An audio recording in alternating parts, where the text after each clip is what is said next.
আশীর্বাদ ওনার উপরে বর্ষিত হচ্ছে এবং উনি যে এতটা সময় আমাদেরকে কলকাতায় দিচ্ছেন সেজন্য ইসকন কলকাতার আমাদের ম্যানেজমেন্ট এবং আমাদের সব ভক্তদের তরফ থেকে মহারাজকে অনেক অনেক ধন্যবাদ। তাই গো সীতানাথ প্রেমানন্দে।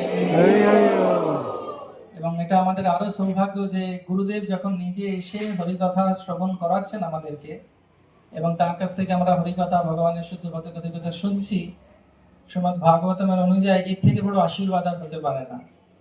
তো সেজন্য প্রতি বছর আমরা মহারাজের কাছে অনুরোধ করব যে মহারাজ, গুরু মহারাজের যে ধারাবাহিকতা, যে কৃপা, যে ভালোবাসা, স্নেহ এবং যত্ন গুরু মহারাজ আমাদেরকে দিয়েছেন ভক্তিপ্রেম স্বামী মহারাজের মাধ্যমে, সেটা যাতে আমরা মাথা পেতে সবাই গ্রহণ করতে পারি।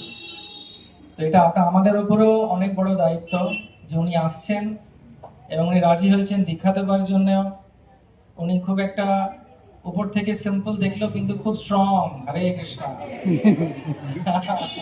উনি হাসি মুখে এমন কিছু বলে দেবেন যে আপনার মাথা ঘুরে যাবে যে কেমন করে আমি তাহলে ওনাকে সন্তুষ্ট করবো। তো খুব স্ট্রিক্ট কিছু কিছু ব্যাপারে। আর যেটা সব থেকে বেশি ওনার আমার ভালো লাগে, যেটা আমি সব থেকে বেশি সম্মান করি ওনাকে, উনি চান সবার মধ্যে সহৃদয়তা এবং সবাই যেন মন্দিরের যে সিস্টেম সেটাকে মেনে চলে, যেটা গুরু মহারাজও চাইতেন। এবং গুরু মহারাজের একদম প্রতিচ্ছবি হচ্ছেন শিল মহারাজ। তো সেই জন্য আমি গত বছর আসতে পারিনি, তার কারণ হচ্ছে যে কিছু কাজ ছিল, কিছু সেবা ছিল। কিন্তু আজকে আমরা ঠিক করেছিলাম যে না, মহারাজের দর্শন এবং মহারাজের কাছে উপস্থিত থাকবো এবং কিছু ভগবানের আশীর্বাদ আমরা ওনার নামে পুজো দিয়েছিলাম বিভিন্ন জায়গায়, সেটা আমি ওনাকে দেব। তো আমি আর দীর্ঘায়িত করব না। আমি আপনাদেরকে অনেক ধন্যবাদ দিই যে এত সংখ্যায় আপনারা এসেছেন।